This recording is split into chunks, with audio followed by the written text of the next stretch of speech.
Buenos días, buenas tardes ya. Eh, Hoy, viernes 12 de junio del 2020, les agradecemos su permanencia en esta penúltima conferencia que se está organizando por parte de la Facultad de Odontología. A nombre de la Facultad de Odontología y de su directora, la doctora Elba Leiva, les damos la más cordial bienvenida a este ciclo de conferencias COVID-19. En esta ocasión, nosotros sabemos que es muy importante abordar esta temática del COVID desde todas las perspectivas de la universidad. Y en esta ocasión tenemos con nosotros a un experto en educación, porque realmente esto que hoy nosotros estamos teniendo es un verdadero reto. Un reto que en la función sustantiva de la universidad, que es la docencia, implica grandes desafíos. El tema de hoy es oportunidades y retos de la educación a distancia durante la pandemia COVID-19. Para exponernos del tema, tenemos al doctor Tomás Bautista Godínez. En esta plática, como una breve introducción, podemos decir que a partir del ideal del humanismo se presenta un proceso de verdad, como estrategia para la construcción del sujeto profesional de la odontología, emergente del acontecimiento del COVID-19. Este proceso se encuentra sujeto al deber y a la aplicación práctica de los conocimientos en situación. Es una estrategia inductiva, deductiva. La ética del acontecimiento, el diálogo democrático, la cordialidad son los principios que lo soportan. Sus etapas son el fenómeno en situación, el objeto y el sujeto ético. Diodato. El doctor Tomás, que hoy nos acompaña, es doctor en Ingeniería en Sistemas, maestro en Investigación de Operaciones por parte de la UNAM. Se desempeña como profesor de tiempo completo en la Coordinación de Universidad Abierta y Educación a Distancia, COAED, de la UNAM, que hoy nos va a platicar algo sobre eso. Forma parte del núcleo académico del programa de maestría y doctorado en Ingeniería de Sistema de la UNAM. Ha sido profesor del TEC de Monterrey por más de 10 años. Ha sido consultor del BID, Banco Mundial, de diversos organismos de gobierno de México. Cuenta con artículos científicos ingresados, libros, capítulos de libros sobre educación y tecnología. Actualmente es responsable del proyecto PAPID, Analítica Sistémica Humanística de la Educación. Con este proyecto se implementan aulas universitarias en comunidades de alta marginalidad. Sus líneas de investigación son el humanismo y la analítica de la educación mediada por la tecnología. Doctor Tomás Bautista Godínez, le damos la más cordial bienvenida a nombre de la doctora Elba Leiva Huerta, que en un momento se incorpora con nosotros. Doctor, pues adelante con la presentación. Estamos muy ansiosos en escuchar su opinión de experto sobre este tema, doctor. Gracias por aceptar la invitación. Gracias, doctor Cruz. Creo que es un reto hablar con expertos relacionados con el tema de la salud y debo confesar que si cometo alguna pifia que aluda a los términos de la odontología o de la medicina, pues de antemano ofrezco una disculpa. Porque, insisto en eso, no soy conocedor del lenguaje relacionado con el tema que a ustedes precisamente les concierne y del cual ustedes son los profesionales. Preparé una, una presentación que la estoy titulando Oportunidades y retos de la educación a distancia durante la pandemia del COVID. En esta presentación integro los siguientes puntos. De dónde venimos y cómo venimos, la situación y el fenómeno, el acontecimiento. Hablaré de algo que le estoy denominando el objeto y, por supuesto, al final hablaré del sujeto ético. Quiero mencionar que estamos frente a un reto mayúsculo y ese reto ha puesto sobre la mesa la necesidad de integrar esfuerzos como un sistema. Tanto es así que el día de ayer el rector emitió un acuerdo. Yo estoy adscrito a la Coordinación de Universidad Abierta y Educación a Distancia, pero la integración de la coordinación de universidad abierta y educación a distancia y la coordinación de desarrollo educativo e innovación curricular de la universidad se integran y ahora emerge una institución, una entidad universitaria que formará parte de la Secretaría General, que se llama Coordinación de Universidad Abierta, Innovación Educativa y Educación a Distancia.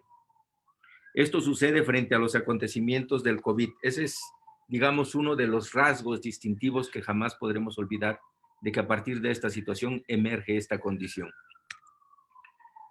El postulado con el que yo inicio es que el factor determinante y principal del desarrollo de los conceptos científicos es siempre la práctica humana. Ese es el postulado que al mismo tiempo soporta la idea del humanismo. El humanismo lo entiendo como un ideal práctico que nos permite conducirnos adecuadamente, con cuidado y respeto, para conseguir un fin y al mismo tiempo este fin ético. Lo que estamos viviendo actualmente me ha llevado a recuperar algunas investigaciones que hemos publicado. Una de ellas es este libro, el del lado izquierdo, que se llama Aceptación de las TIC en la docencia.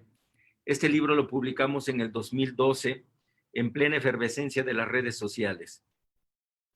En una entrevista que me hicieron en la radio, el entrevistador me decía que si este tema de la aceptación tecnológica no era obsoleto, lo decía en una conferencia anteriormente, que me dejó preocupado porque pensé que por un lado yo estaba sobre las olas, pero con ese señalamiento pues se derrumbaba la idea que yo tenía acerca de la aceptación tecnológica. 7 años después, es decir, ahora, vengo a percatarme que 6 años después me percato que hablar de aceptación de las tecnologías sigue siendo el tema que está en boga. En esa investigación recuerdo perfectamente que construimos una tipología de docentes frente al uso, frente a la aceptación y uso de la tecnología para la docencia en la universidad, considerando los 3 niveles escolares. Y ahí encontrábamos con un factor que le llamábamos la frecuencia de uso. Esa métrica, la frecuencia de uso, finalmente era baja. Y otro libro que publicamos en el 2015, que está relacionado con los grandes temas nacionales, fuimos invitados por el rector en su momento, donde hablábamos de la educación, así bautizamos este libro, así es el nombre que le dimos, la educación, las paradojas de un sistema excluyente. Y esas paradojas emergieron a partir de los señalamientos que hicieron los mexicanos. Es un estudio, por supuesto, estadístico, es un estudio estratificado, y resulta que los mexicanos dicen que lo mejor que tienen en el sistema escolar son los docentes. Y sin embargo, al mismo tiempo señalan que necesitan formación. En el contexto, estos señalamientos se hacían en el contexto cuando veníamos de la masacre de los alumnos de la escuela de Ayotzinapa, la rural normal de Ayotzinapa, y también había una demostración televisiva a la función docente. Sin embargo, este es uno de los resultados que publicamos en este libro en el 2015. Cierro el punto. Lo que acabo de decir es para abrir boca de la vigencia de los temas de formación y del uso de la tecnología para la enseñanza y el aprendizaje.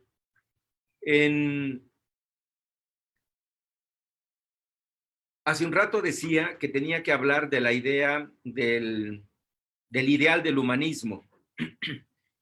Y considerando que el humanismo hace un recuento histórico de los factores que van marcando nuestra vida, pues parto del acontecimiento de la Segunda Guerra Mundial.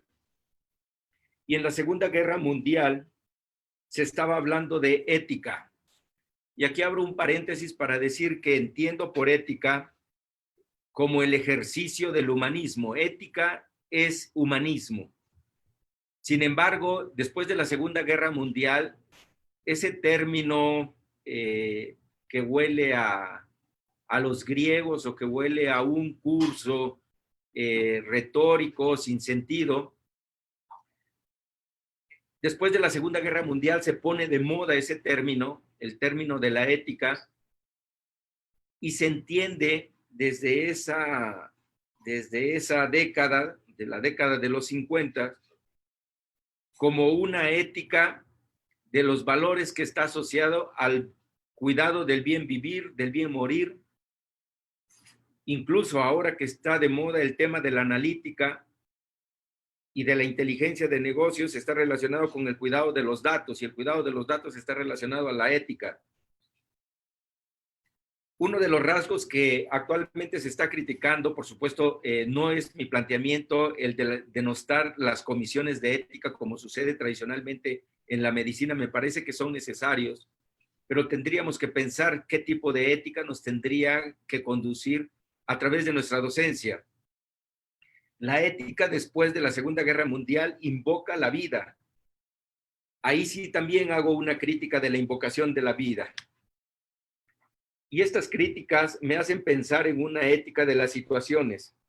Este planteamiento de la ética de las situaciones lo formula el filósofo y matemático Alan Badiou, donde dice que la ética, a partir de los planteamientos aristotélicos, de los planteamientos de Immanuel Kant, de Descartes, incluso de Hegel, hace un planteamiento para decir que la ética de las situaciones está relacionada con el mal, porque solamente el ser humano reconoce el mal. Si partimos de que hacemos el bien, significa que estamos haciendo mal. Estoy elaborando en este momento el marco de referencia para poder entrar hacia la idea de cómo formar un nuevo profesional de la educación, perdón, un profesional de la odontología. Y que por supuesto esta ética de las situaciones está relacionada con la acción basada en el conocimiento, pero en situación. Impulsa el desarrollo de la vida. Sobre estos postulados, ahora daré cuenta de lo que se estaba diciendo un poco antes de la pandemia. Se habla dentro de la ética de las situaciones. Hay un libro del mismo autor, de Alan Badiou, donde formula el fenómeno del jovenismo, y que el jovenismo es una consecuencia de que cada vez más los jóvenes han ganado más libertades, libertades de estudiar, libertades de trabajar, libertades de jugar, libertades para hacer deporte, incluso libertades para relacionarse con quien uno quiere. Y esas múltiples libertades han trastocado los límites que antes existían para determinar cuándo alguien era iniciado en la vida adulta, como era la guerra, la vida caballeresca, entre otras. El mismo filósofo plantea la idea de que el jovenismo pretende estar siempre, el individuo, el sujeto individual, pretende siempre estar alargar lo más que se pueda la vida joven. A cualquier costo, permanecer en la vida joven. Una posible solución que plantea este filósofo está relacionada con vincular a los jóvenes con las personas que tienen 60 años o más. Y aquí me parece que encuentro respuesta que posteriormente desarrollaré en esta presentación para decir por qué tendríamos que vincular a las personas de más de 60 años con los jóvenes. Actualmente, retomo para describir esta diapositiva algunos planteamientos del filósofo francés Jacques Derrida, donde habla de una universidad sin condición. En ese sentido, él no habla de la conmensurabilidad en términos del comportamiento del ser humano. Yo lo retomo, pero lo incrusto en esos planteamientos de Jacques Derrida en términos del exceso y el defecto en la actualidad. Jacques Derrida en ese libro plantea que tendría que existir una universidad donde no haya condiciones, pero sí fronteras, donde las humanidades trastoquen todas las ciencias del conocimiento. Y es la idea que yo recupero para hacer este planteamiento. Sin embargo, me doy cuenta que actualmente podemos reconocer, no quiero estar trabajando solamente en el reconocimiento estadístico de lo que sucede en las poblaciones estudiantiles, que por supuesto es necesario, pero en este momento de transformación de las sociedades, los jóvenes tradicionalmente o se encuentran en el defecto, es decir, son agentes pasivos, personas pasivas en las aulas, o bien se encuentran en los extremos devorando el conocimiento, que por supuesto no es malo, pero esta idea del exceso y el defecto me parece que está relacionado con el trabajo enajenado, que la sociedad nos ha impuesto de una manera velada para decir que si trabajamos más y más, podemos tener mejores vacaciones, mejores casas, mejores trabajos, mejor de todo en términos de lo material. Todo eso aún seguimos diciendo, esta diapositiva, por supuesto, la planteo así, saturada con la intención de que se refleje de que cada vez nos estamos exigiendo más. Competencias que requieren los empleadores, fíjense nada más. Es decir, nosotros estamos formando profesionales tradicionalmente, incluso como lo revelan las evaluaciones de los currícula, donde dicen a qué perfil estás formando y para qué mercado laboral frecuentemente es lo que nosotros encontramos. Y entonces dicen, pues nuestros estudiantes necesitan tener una comunicación verbal, deben de trabajar en equipo, tienen que tener una conciencia comercial, un análisis pueden hacer análisis de investigaciones, deben de tener iniciativa, saberse conducir, ser capaces de comunicarse a través de escritos, ser flexibles, gestionar el tiempo, y así podríamos seguir diciendo qué es lo que solamente nos está pidiendo el mercado para ser competitivos y lograr buenos ingresos. Nuevamente vuelvo a manera deliberada un montón, así lo llamaría, un montón de herramientas. Por supuesto, estas las dejaré al doctor Cruz, dejaré esta presentación al doctor Cruz para que revisen. Aquí está la liga, donde se muestra una serie de herramientas tecnológicas, que cada una de esas herramientas tecnológicas está relacionada con cierta categoría de competencias. Aquí quisiera yo sembrar una idea en términos de la idea de competencias. La idea de competencia está relacionada con un término aristotélico que a su vez lo recupera Emmanuel Kant cuando habla del deber y del desideratum, es decir, el deseo ético que nos permite continuar. Con esta diapositiva muestro, pues, por supuesto, que cada vez se están generando más herramientas o artefactos tecnológicos que, por supuesto, nos facilitarán nuestro quehacer docente. Pero, ¿cuál es la esencia del quehacer docente para transformar a los individuos, para generar una sociedad de bienestar? Aquí esta diapositiva la presento no con la intención de decir cuáles son las herramientas tecnológicas que hay, sino que después de la pandemia se han publicado múltiples artículos donde mencionan la forma en que los jóvenes están haciendo sus actividades y la forma de cómo los docentes pretenden evaluar a los jóvenes, aún sabiendo que hay múltiples herramientas tecnológicas que pueden resolver cualquier examen que uno les deje a los alumnos. Me puse a buscar información que está relacionada con la educación médica, y en el 2011 encontré un artículo, es un artículo de unos académicos japoneses donde publican los resultados de la importancia que tiene de incorporar robots para hacer pruebas dado que los robots estos generan fluidos, generan movimientos que se asemeja cada vez más a la realidad que ustedes se presentan cuando están con un paciente.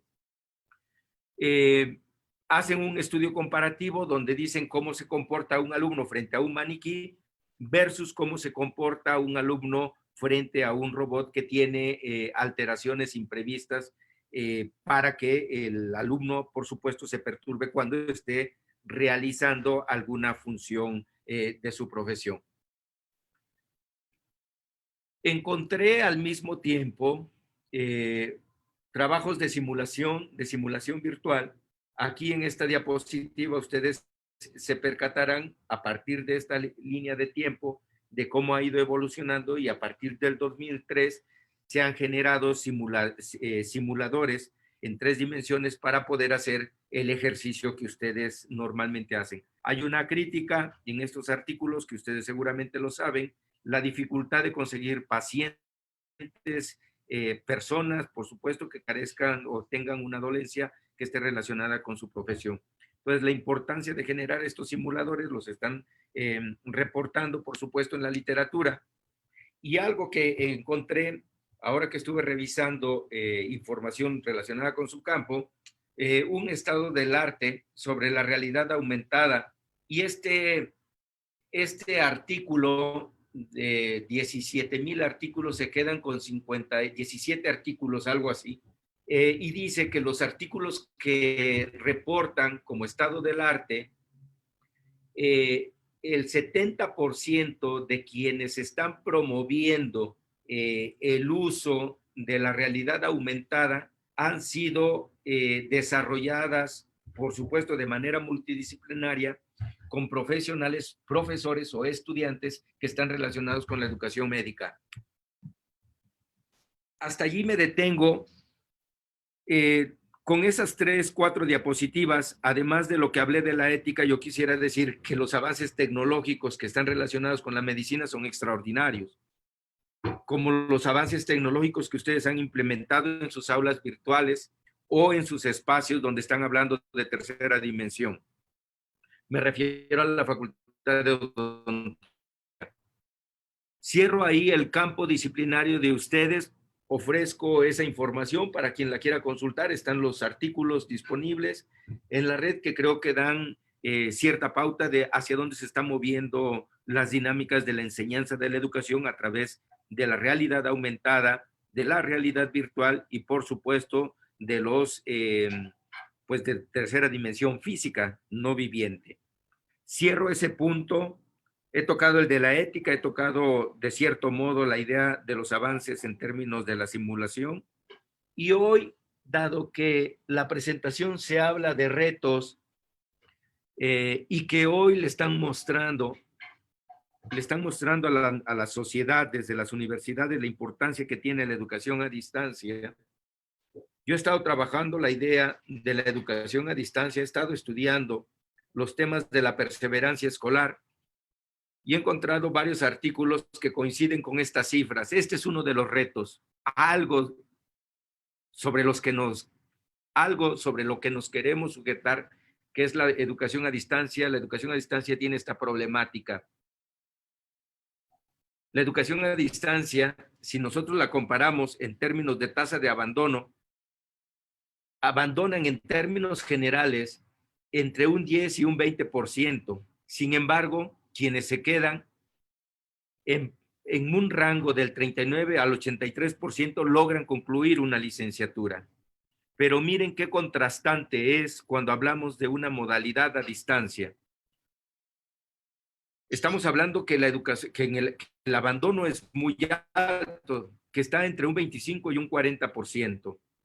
Pero aún lo más dramático dentro de la educación a distancia son las tasas de egreso, que van entre un 0.5 y un 16%. La universidad, el sistema universidad abierto y educación a distancia de la universidad, el porcentaje de egreso,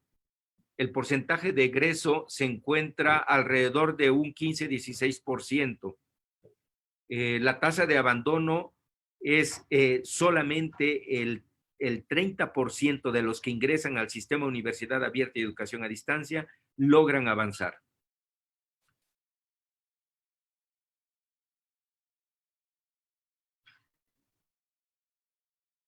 Con estas estadísticas llega el fenómeno del coronavirus, que al mismo tiempo lo he denominado también el acontecimiento del coronavirus.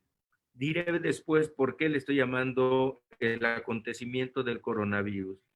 El humanismo, por supuesto, recupera la idea de la dialéctica y paradójicamente algo que se llama coronavirus, que ha despertado la idea de un comunovirus, ha despertado también la categoría de la tecnopolítica y de la biopolítica. Estos términos los introduce Jean-Luc Nancy, también filósofo francés, donde hace un señalamiento que la corona viene a generar comunidad, pero incluso esa comunidad que genera comunidad no se puede tocar las manos. Es decir, aparentemente volvemos a la individualidad, pero al mismo tiempo ejercemos la comunidad. Eso está sucediendo ahora en América Latina. Tenemos una crisis económica, una crisis social. Yo creo que también viene una crisis política, pero también hay un señalamiento que está relacionado con una crisis escolar. ¿Qué vamos a hacer si la Organización Mundial de la Salud está previendo que vienen 2 olas aparentemente consecutivas, 2 olas del virus? Cuando me invitaron a impartir esta conferencia, me quedé pensando acerca de durante la pandemia. Y ese durante, pues me parece que es de largo aliento, que no es un tiempo de 2 meses, sino que viene a trastocar toda nuestra vida cotidiana por un largo periodo. Escuchaba yo una de las conferencias que dio el subsecretario de Salud frente a los diputados y decía que se estimaba por parte de la Organización Mundial de la Salud que al menos pasarían 2 años para poder encontrar una cura al coronavirus. Esta conferencia la dio el 4 de junio, si no mal recuerdo. Estuve buscando información relacionada con qué se está diciendo en América Latina. Y por supuesto, uno de los efectos de mediano y largo plazo es la educación. Pero también en el corto plazo el tema de la educación. Esta es información de la CEPAL. Tendremos un mayor desempleo, menores salarios e ingresos, aumento de la pobreza y una pobreza extrema. Los 3 países de América Latina que sufrirán los mayores estragos, de acuerdo con la CEPAL, es Argentina, Brasil y México. Incluso hay un libro, un informe que sacan durante el COVID, dice, ¿qué tendríamos que hacer? ¿Qué tendríamos que hacer para superar ante esta crisis la década perdida 2010-2020? Es una pregunta sobre la cual yo he estado pensando, porque vienen quiebra de empresas, vienen reducciones de inversiones privadas, vienen reducciones y fragmentación de los sistemas de salud, se exacerba la desigualdad y se profundiza en la desigualdad extrema. Esto es lo que está diciendo la Organización Mundial de la Salud. Habrá fuerte impacto en el sector de la salud, que entiendo los profesionales de la odontología se encuentran en este ámbito.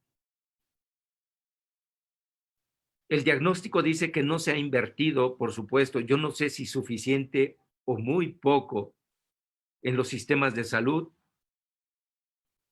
Hay cifras alarmantes en términos, como lo muestra el tercer bullet, relacionado con el PIB, que está muy lejos de alcanzar el 6% que recomienda la Organización Panamericana de la Salud. Los recursos adicionales, ¿dónde se tendrían que apostar o cuáles son las cajas a las que se les tiene que apostar? Es una de las constantes sobre las cuales sugieren abrir el diálogo para definir dónde estarán. Frente a ello, dice acaba de declarar el rector que no tenemos fecha, que regresaremos cuando sea seguro. Encontré este artículo de 12 tips para migrar rápidamente al aprendizaje en línea o el aprendizaje a distancia obligados por el coronavirus. Por supuesto, aquí hablan de la importancia de hacer exámenes, de ser flexibles, de evaluar a los alumnos de una manera no tradicional. Por supuesto, que las autoridades o los tomadores de decisiones tendrían que flexibilizar los procesos de gestión para poder llevar a cabo la educación a distancia tradicionalmente burocratizada.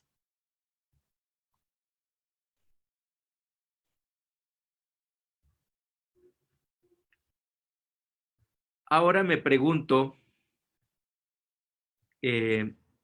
si hace un rato yo les mencionaba una diapositiva donde hay software con el que yo puedo plagiar, con el que yo puedo generar citas que estén hablando del tema que yo quiero abordar. Esta diapositiva, por supuesto, es ridícula, es con falta de inteligencia, porque hace un rato mencionaba que la idea de las competencias tiene sus bases filosóficas en Aristóteles y Emmanuel Kant, por supuesto. Y aquí retomo la idea de la ética de la que yo hablé hace un rato, de la ética de las situaciones. Volvamos a incorporar la idea de la ética en situación con los jóvenes, es una necesidad. Emmanuel Kant, en uno de sus libros de antropología,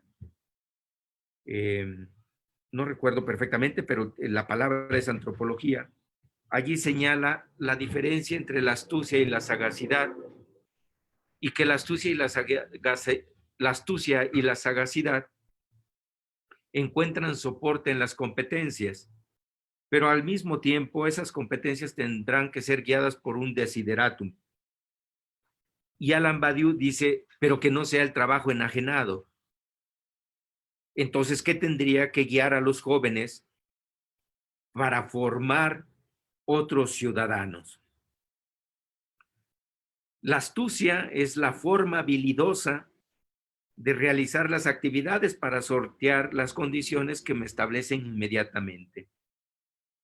La sagacidad la entiendo como el ejercicio ético de nuestras actividades cotidianas. Esta diapositiva pretende mostrar, por ejemplo, hoy dicen, pues tendríamos que vigilar a los alumnos que no muevan tanto el rostro y que estén concentrados en la pantalla para que podamos evaluarlos. Aquí lo que muestro es en el fondo de pantalla, perdón, en el fondo de la pantalla, que es una pared que está tapizada porque los jóvenes tienen que hacer trampas, por supuesto, muchos de ellos para pasar su examen, que no es lo común, pero lo manifiesto porque si lo que no se dice, de repente se obvia. Con esas críticas de lo que he dicho, de que mucho no es más, cuando hablo de amontonar, mucho no es más, aquí abro la idea de lo que es un proceso de verdad. Y el proceso de verdad, como decía el doctor Cruz, tiene 3 componentes, que en la situación tenemos que reconocer el fenómeno, identificar el acontecimiento que genera ese fenómeno si toma grandes dimensiones, estoy pensando como un huracán, y por supuesto de ese acontecimiento que son las rajaduras que se presentan en una realidad, o las fisuras o las fracturas, es de ahí donde se tiene que presentar un sujeto ético diferente. Y nuevamente aquí con base en la ética de la situación, vuelvo a hacer estos tres planteamientos sobre los cuales he estado pensando. Que los docentes necesitamos definir un estilo. Y hay tres tipos de estilos. Un estilo de la hostilidad y un estilo de la lisonja. Por supuesto que esos dos tipos de estilos están relacionados fundamentalmente con las inclinaciones del individuo. Aquí nuevamente recupero el planteamiento de Immanuel Kant cuando dice, el opuesto a la inclinación es el deber. Entonces yo decía, ¿cuál es el ejercicio si yo no tengo que actuar por satisfacción, sino por deber? ¿Cuál es el estilo que yo tengo que propiciar frente a mis alumnos en estas condiciones de pandemia? Pensando en ese planteamiento, nuevamente me sujeto a la disertación que hace Alain Badiou y Jacques Derrida. Alain Badiou, en uno de sus libros, que por supuesto se encuentra también en su obra magna, que es El ser y el acontecimiento, donde habla del ejercicio amistoso del individuo como sujeto actuante, pensante y reflexivo. Esa misma idea de la amistad la recupero de Jacques Derrida cuando él dice en su libro de Políticas de la Amistad, es el trato de la fraternidad, es decir, como si fuéramos hermanos, para poder decir nuestros sistemas de referencia que tenemos que nos permite actuar para poder construir de manera diferente. ¿Qué quiero decir con esto? Que con los alumnos se tiene que ejercer la política para poder actuar y poder transformar. Con ese estilo, entonces, yo planteo la acción del docente. Y esa acción del docente me lleva a pensar, sistémicamente hablando, con la idea de amigo-enemigo, que si nosotros como docentes evitamos o consideramos que el alumno tiene que ser instruido, entonces tenemos una relación de excrescencia. Es decir, justifico el trabajo docente por la presencia del alumno. Me voy al otro extremo, donde niego que los alumnos están, y en esa condición de que los alumnos están, los estamos negando, y por lo tanto estamos hablando de una relación de singularidad. Por lo tanto, la idea de la construcción de un sujeto profesional emergente del acontecimiento se queda en la representación segunda, que está relacionada con la inclusión. Y esa inclusión se da única y exclusivamente a partir del diálogo. Y aquí retomo una idea de Slavoj Žižek, dice, pero no cualquier diálogo, porque en el diálogo nosotros podemos persuadir. No, que sea un diálogo democrático. Y ese diálogo democrático, nuevamente vuelvo a tomar los planteamientos de Slavoj Žižek, que habla de el verdadero amo a partir de una dialéctica hegeliana, de la dialéctica del esclavo y el amo. Y él dice, el verdadero amo tendría que ser aquel que enseñe a querer lo que el otro quiere.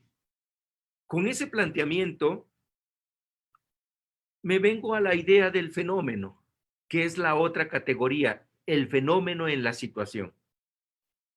Cuando me invitaron a hablar de los retos y las oportunidades de la educación a distancia en una disciplina diferente a la mía como formación y como desempeño profesional, por supuesto que me aterró y dije, pero ¿por qué tendría que entrar este planteamiento del proceso de verdad en el ejercicio de la enseñanza y el aprendizaje de la medicina? Un poco después hablaré de esto, pero aquí quisiera yo hablar de la idea del fenómeno. Si los jóvenes, a partir de la opinión que logre reconocer el profesor, podrá identificar el fenómeno. Y si el profesor tiene la capacidad de manifestar la idea del fenómeno frente a los jóvenes a partir de esas opiniones se encontrarán identificados para poder penetrar ese fenómeno. Pero ¿de cuál fenómeno estamos hablando? Aquí estamos hablando en términos de la medicina, sí. Y yo diría, en términos de la medicina, ahí hay un planteamiento que está relacionado con la técnica y la tecnología, pero hace falta la parte humana. Que por supuesto, yo parto, valga la expresión del supuesto, de que el médico, el odontólogo, son por naturaleza humanistas porque siempre tienen presente el cuidado de la vida. Aquí, como una analogía de qué es lo que entiendo como fenómeno, por si me están escuchando los jóvenes, es como el trending topic del que ustedes están hablando comúnmente en términos de la medicina. El tercer concepto o la tercera categoría de la que yo quiero hablar es del acontecimiento. Hoy, el acontecimiento está relacionado con la idea de las verdades, es decir, aquello que no se puede negar. Es un hecho imborrable de la vida. Por eso hablo del acontecimiento del coronavirus. Incluso en mi caso, hablo del acontecimiento de la emergencia de una nueva identidad con entidad que va a potenciar y acelerar el ejercicio de la educación a distancia frente a las problemáticas que les he mencionado. En el 2018 fui invitado a la Academia Nacional de Medicina, no recuerdo cómo se llama perfectamente, pero es la academia que se encuentra en el Hospital Siglo XXI, donde estaba yo teorizando acerca de la idea de la analítica, del aprendizaje que hoy tradicionalmente está muy de moda. Es decir, es el proceso que nos permite reconocer a partir del dato las formas de interactuar de los alumnos, entender esas formas de interacción para definir acciones institucionales o docentes que potencien sus aprendizajes. Pero nuevamente, este planteamiento lo hago, está publicado en el 2019 con estos compañeros, es el doctor Sánchez Mendiola, el maestro Moreno Salinas, por supuesto su servidor. Hay un punto aquí, este planteamiento lo tomo de Søren Kierkegaard. Søren Kierkegaard es un pensador existencialista que me lleva a suponer tres grandes dimensiones de un sistema de la analítica. ¿Qué es el dato? ¿Qué es el dato? Y el entendimiento del fenómeno es una relación que establezco y que le llamo el uso de la técnica y la tecnología. Es decir, que ustedes conocen las técnicas, conocen las tecnologías y que al mismo tiempo esta manera de relacionar esto es meramente instrumental, pero no por instrumental. Cuando digo meramente instrumental no lo estoy despreciando, lo estoy nombrando para decir que se tendría que complementar con esto el concepto y el entendimiento de por qué están haciendo eso, de por qué están haciendo eso los alumnos. Esta sería la otra dimensión sobre la cual diserto sobre la idea del humanismo en el ejercicio docente. Si nosotros consideramos estos tres elementos como profesores en una atmósfera de amistad, es decir, de trato amable, de cordialidad y de respeto, entonces nosotros podríamos intervenir los fenómenos. De lo contrario, no. De lo contrario, seguiríamos hablando de estudios de caso, de ejercicios que están registrados en los libros. Sí, eso es necesario, pero no es suficiente. Necesitamos que los alumnos, a partir de esos estudios de casos, de esas evidencias empíricas que están registradas en los libros, se ejerciten, pero al mismo tiempo reconozcan los fenómenos a los cuales se están enfrentando en la vida cotidiana de su ejercicio profesional anticipado, como lo son los estudiantes de odontología. Esta idea del dato y el concepto, a ver, el dato no solamente es un término cualitativo o cuantitativo. El dato encuentra significado siempre y cuando esté relacionado con el concepto. Este es un modelo analítico que con cualquier tipo de tecnología se tendría o se puede implementar. La idea para penetrar los fenómenos, que hace un rato el doctor Cruz decía, es una estrategia.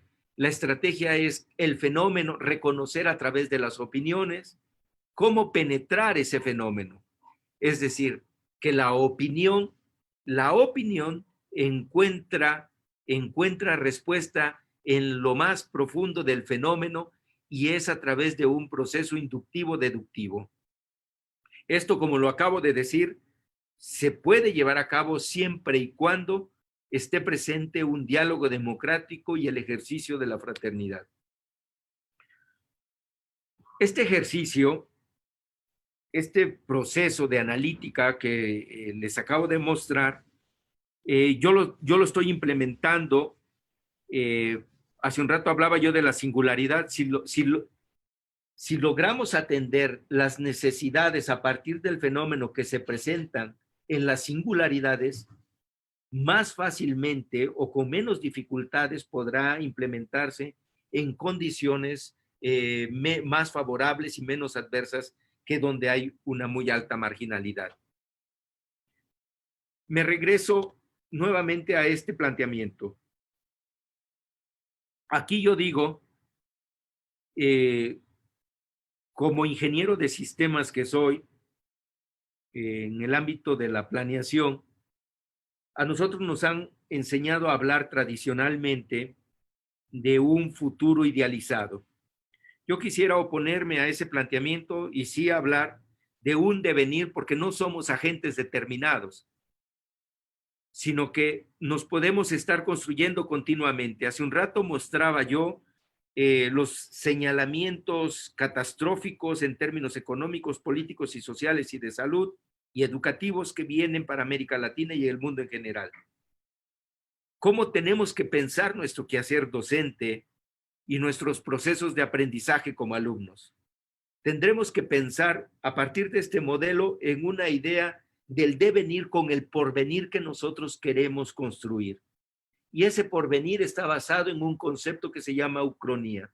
Es decir, que a partir del querer que yo mencioné hace un rato, como docentes tenemos que enseñarle a los alumnos a querer lo que ellos quieren.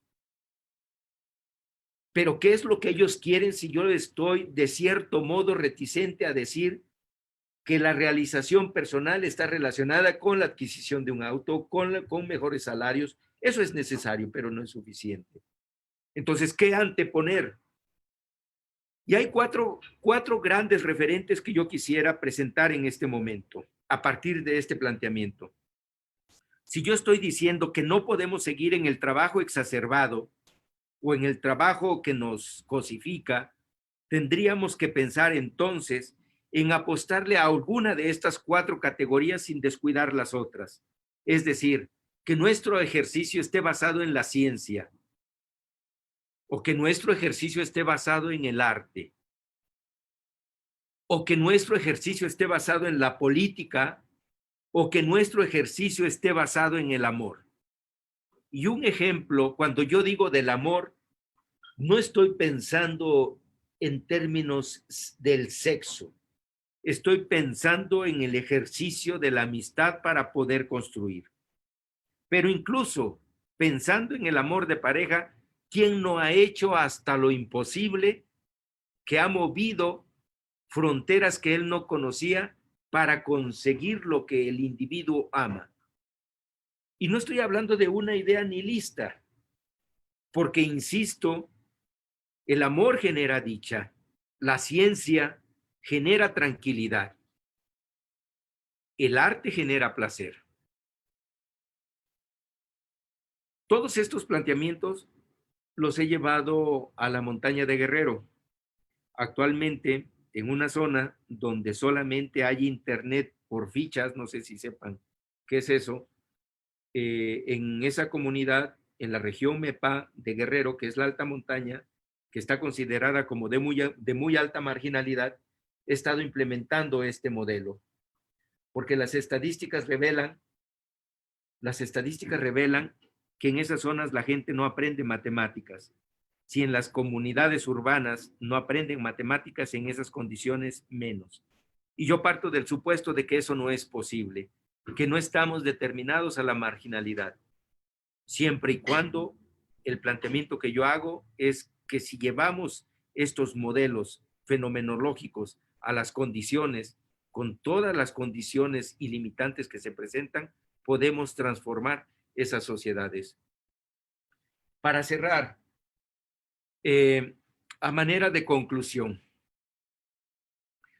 si se dan cuenta, a lo largo de la presentación no he hablado de una técnica o de una herramienta tecnológica para hacer exámenes, que por supuesto hay muchos. Tampoco he dicho recetas acerca de cómo adoptar una tecnología. En el libro que hice en su momento, por supuesto, allí hablo de la idea de la apropiación de la tecnología, de la aceptación, estandarización y transformación de nuestros procesos educativos. Yo digo, humanicemos la tecnología. ¿Qué quiero decir con esto? Que si a partir del fenómeno, a partir de las opiniones, nosotros podemos generar categorías, con el diálogo que nosotros podamos despertar con los jóvenes, nosotros podríamos aprender el uso de la tecnología que ellos usan, para el ocio o no, para el aprendizaje, bien. Pero ¿cuál es la tecnología que los jóvenes están utilizando para aprender? Si nosotros podemos dialogar con los alumnos, las dinámicas de transformación se acelerarán. El uso adecuado de la tecnología, hablo de un uso adecuado de la tecnología, este se presenta siempre y cuando esté sujeto a un proceso ético. Y el sujeto aquí, abro un paréntesis, el sujeto es aquel que aún todavía no conocemos, pero lo podemos transformar. El otro punto que yo quisiera resaltar es este de que mucho no es más. O sea, ¿cuál es la tecnología que me permite soportar determinado concepto para que los alumnos lo adopten? Y cierro con esta expresión: continuar no es seguir, continuar es transformar, y es un principio y una máxima de la ética. Por mi parte es todo. Gracias. Muchísimas gracias, doctor Tomás. La verdad es una reflexión muy fuerte para nosotros como maestros, para nosotros como alumnos, para nosotros como integrantes de una sociedad que cada vez, como tú bien lo mencionas, estamos perdiendo esta dirección en cuestión de los valores y los objetivos de vida. Y tú mencionaste hiciste unos comentarios desde un principio, creo que son impresionantes, porque nosotros sabemos que la fortaleza, todos los que hemos estudiado en la UNAM o los que tenemos acceso a cualquier universidad, sabemos que la fortaleza de las instituciones nos las dan nuestros docentes. Eso lo mencionaste en un principio, su principio fue muy claro, y mencionaste esta oportunidad, esta necesidad de vincular a los jóvenes con personas de 60 años o más para hacer esta amalgama, porque desde esa perspectiva se puede entender que podemos, lo que tú decías, el reto de enamorar a las personas, a los alumnos y construir una nueva realidad, reorientar esos, porque como jóvenes en ocasiones no sabemos hacia dónde vamos ni cuáles son los objetivos finales. La verdad, creo que ha sido una excelente, excelente reflexión. Hay muchísimas cosas que tenemos hoy para pensar, lo que mencionaste muy claramente como no más es mejor, este enfoque cualitativo y cuantitativo que hoy se debe de dar a las evaluaciones de nuestros alumnos, que hoy debemos de construir en ese sentido, ¿no?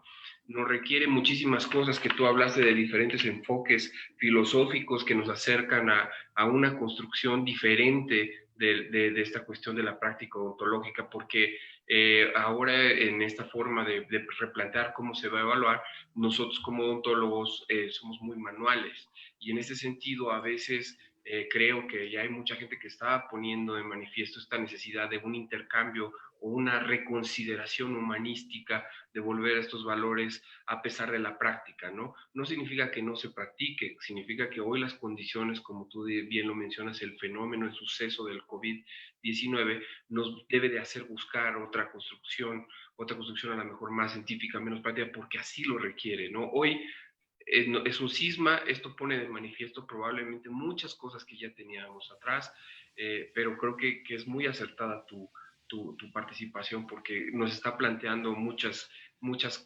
cuestiones que hoy no consideramos. En esta cuestión clínica, alguna forma que estos simuladores, algo que tú desde de una perspectiva externa al gremio, ¿qué observaste en esta cuestión de los simuladores, llevándola a tu perspectiva? ¿Cuáles serían los alcances de esto que podríamos ver? Cuando, cuando hablo de este planteamiento del diálogo democrático, el diálogo no es la persuasión. El diálogo democrático posibilita la coexistencia de diferentes sistemas de pensamiento para que esos sistemas de pensamiento choquen y generen innovaciones. Todo esto está asociado para amalgamar ideas y generen innovaciones. Algo de los estados del arte, que fue lo que revisé, los estados del arte revelan la capacidad que están teniendo en otras naciones para innovar en estos aspectos. Siempre que he ido al dentista, me he preguntado desde niño, ¿y quién se inventa todo esto? Yo antes decía, ¿y cuándo con un popote nos van a sacar la saliva? Cuando yo era niño, y de repente me di cuenta que efectivamente ya lo hacía. La pregunta que yo me hago es, ¿cuántos profesionales del ámbito de la odontología están innovando? Es decir, por eso hablo de la máxima de la ética de continuar. ¿Cuántos, si en otros países de los artículos que yo encontré decían 7 de cada 10 son, son productos, estas innovaciones son producto del ejercicio de los docentes y de estudiantes con otros electrónicos para hacer estas innovaciones? Es decir, el ejercicio transdisciplinar es necesario que se dé. O sea, cómo interactuar. Hablo de la preocupación que hay en términos del chisguete que dan, que lo mencionan ahora frecuentemente por la exposición a la saliva a la que están ustedes. ¿Cuántos a través del diálogo de los docentes con sus alumnos y con otros profesionales están generando innovaciones para sortear las condiciones críticas del ejercicio de la profesión que van a hacer los jóvenes? Pero súmale esto, cómo los jóvenes se están organizando para ejercer su profesión frente a estas condiciones. Porque ustedes saben muy bien cuáles son las estadísticas que hay en términos de la prevención del cuidado de la salud bucal que hay en México, por ejemplo. ¿Cuáles son las políticas o las formas o los procesos educativos hacia los cuales se tendrán que apuntalar los currículas para atenuar el contagio que pudieran tener los expertos o los profesionales de la odontología, dado que ahora cada vez más están presentes o sí presentes frente a a esta potencia que tiene la saliva y el juego o el trabajo que ustedes tienen ante ella. Yo quisiera pensar que en estos espacios de la odontología hay espacios de reflexión, de diálogo, para llevar a la práctica estas innovaciones. Claro, porque vienen muchísimas innovaciones que ya se están dando, como tú lo mencionas. Ahorita viene una pregunta sobre virtualidad, pero también hay modelos que nos han hablado de este análisis que tuve la oportunidad de observar, la plática que diste en la Academia Nacional de Medicina sobre esta cuestión y el uso de esta tecnología de información, los big data, ¿no? O vienen modelos de machine learning, de inteligencia artificial, deep learning, que realmente volvemos a lo mismo, a este proceso educativo en el que si no se tiene bien claro hacia dónde vamos, no vamos a poder innovar. Unas preguntas que nos hacen en el auditorio. Angie Rojas nos pregunta, qué tan efectivo es para el aprendizaje el uso de plataformas virtuales? Las herramientas como las aplicaciones y videoconferencias como método de enseñanza. ¿Y qué tan válido es la formación de profesionales de la salud dental en el uso de estas tecnologías para el aprendizaje? Gracias por la pregunta. En su momento hice una investigación de cuáles eran los factores que inciden en el abandono escolar de la educación a distancia. Y una de las quejas, bueno, de las preocupaciones que mostraban quienes respondieron a este cuestionario, era que tenían poco acercamiento con sus profesores, que difícilmente tenían esa proximidad y que incluso querían conocer a sus profesores. Este estudio lo hicimos en el 2014. Todavía estaba muy de moda la videoconferencia como tradicionalmente la conocimos. No estaban todas estas tecnologías tan potentes como Zoom, como Facebook Live y todas las que ustedes quieran de Google u otras. Me parece que hay una crítica en términos de la educación a distancia que son plataformas rígidas como Moodle o como Blackboard. Son estructuras rígidas donde almacenan información, la estructuran para que los alumnos de una manera autodidacta vayan avanzando. Pero me parece que ahora la complementariedad que hay entre el uso de plataformas, cualquier plataforma tecnológica que hoy está de moda, si le asociamos el uso de estas tecnologías, porque me parece que el streaming humaniza, le da rostro al otro, nos conocemos cada vez más y me parece que estos ejercicios de intercambio pueden potenciar el uso adecuado de la tecnología para al mismo tiempo facilitar la autonomía del aprendizaje por parte de los alumnos. Sí, porque además viene otro fenómeno, ¿no? La realidad es que hoy estas herramientas de streaming están muy al alcance de todos y en ocasiones no se cuentan con esta preparación o con este objetivo que cumplen las universidades. Y eso puede representar un verdadero reto, porque hoy cualquiera se puede poner frente a una cámara, enseñar que está haciendo algo y sin tener un objetivo claro o tener algo un mensaje real que decir, y como tú lo mencionabas, ¿no? Existe la tecnología, la puedo usar para bien o la puedo usar de una manera sagaz o una manera para engañar, ¿no? Y este es un reto. ¿Cuál es tu opinión acerca de esto, de este fenómeno que se está dando? Yo creo que se tiene que meter la idea de la ética, de una ética en situación. O sea, los currícula, insisto en esta parte, los currícula de cualquier profesión se tendría que estar hablando de ética, porque pareciera, incluso hay frases que nosotros usamos de esto si viene en el examen.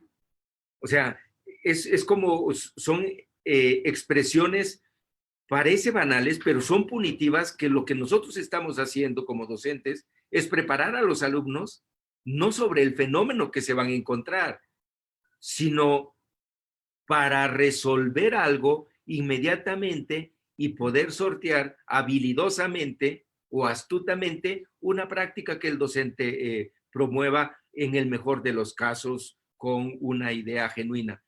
¿Qué hacer ante ello? O sea, cuando al alumno lo presentas frente a un fenómeno, que el fenómeno, por supuesto, trae, como lo mencionaba hace un rato, cuestiones catastróficas, es de vida o muerte. O sea, la odontología, por eso digo, la odontología de antemano es humanista, porque está frente al cuidado del individuo. Pero ¿qué pasaría si a los jóvenes se les muestra la idea del ejercicio ético para transformar las realidades sociales?